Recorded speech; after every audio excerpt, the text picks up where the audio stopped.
हाँ हेलो बच्चों, अपने पास में क्वेश्चन है। इस क्वेश्चन के अंदर अपन को ये दे रखा है बेटा, है कि ये बीसी ब्लॉक हैं, एक दूसरे के ऊपर रखे हुए हैं बेटा, और ये पूरा सिस्टम 4 मीटर पर सेकंड स्क्वायर से ऊपर जा रहा है बेटा। आपको क्या निकालना है, कॉलम मैच करने वाला है। पहला बोला है net force on block C. तो देखो, जब भी नेट फोर्स की बात करेगा तो नेट फोर्स अपने पास में क्या होगा बेटा, एम ए होगा, सीधी सी बात है ना। तो पहला वाला है बेटा अपने पास में ये पॉइंट है, net force on block C. तो ये अपने पास में क्या हो जाएगा बेटा, नेट फोर्स तो हमेशा एम ए होता है। तो ब्लॉक सी का मास कितना है बेटा, 10 है, और ये कितने से जा रहा है, 4 से जा रहा है। ये कितना आ जाएगा बेटा, 40 न्यूटन आ जाएगा। अच्छा, बी वाले में क्या बोला है बेटा, नॉर्मल रिएक्शन है बिटवीन ए और बी। और उससे अगले वाले में बी और सी में पूछा है, फिर इनमें। तो देखो, इनमें एक काम करते हैं, नॉर्मल रिएक्शन ले लेते हैं। देखो, मान लेते हैं इन दो सरफेसों के बीच में नॉर्मल रिएक्शन N1 रहा था, इन दो के बीच में N2 रहा था, और इनके बीच में अपने पास में क्या रहा था, N3 रहा था। तो अपन क्या करेंगे, सबका एक बीडी बना के अपन इसको सोल्व कर लेंगे। तो बी वाले में क्या है, नॉर्मल रिएक्शन बिटवीन क्या है, ब्लॉक ए और बी। तो मैं क्या कर रहा हूँ, ब्लॉक ए का एक बीडी बना रहा हूँ, है ना, F B D of block A. तो ब्लॉक ए का एक बीडी बनाएंगे तो ये ब्लॉक ए है। और इस ब्लॉक ए के ऊपर देखो, ये ब्लॉक ऊपर जा रहा है कितने से बेटा, 4 मीटर पर सेकंड स्क्वायर से जा रहा है।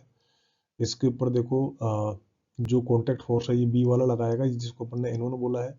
साथ में इसका mg है वो नीचे लगेगा। अपने पास में क्या हो जाएगा, इसकी इक्वेशन हो जाएगी बेटा N1 माइनस का mg इसको टर्म क्या हो जाएगा, ma। या फिर N1 को लिख देंगे बेटा m, और g प्लस का a हो जाएगा। तो यहाँ पर बेटा m की वैल्यू है इसकी 2, और g कितना है 10, और ये कितना है 4।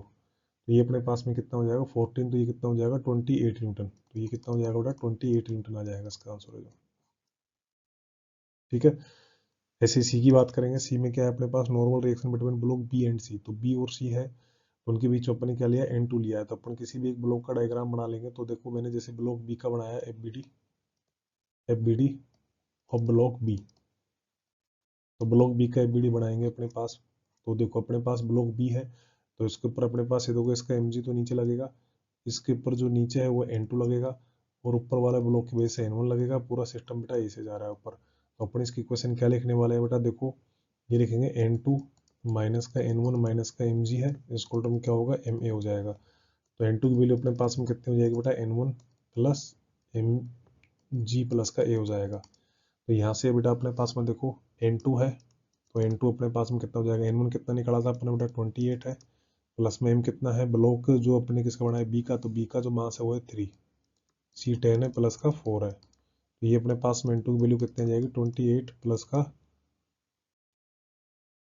42। तो इनको अपन बेटा ऐड करेंगे तो ये अपने पास में कितना आ जाएगा, 70 आ जाएगा। तो N2 की वैल्यू कितनी आ जाएगी बेटा, 70 न्यूटन। तो सिमिलरली अपन क्या करेंगे, सिमिलरली अपने पास में क्या कर देंगे बेटा, सिमिलरली अपने पास इसका बना देंगे अपने जो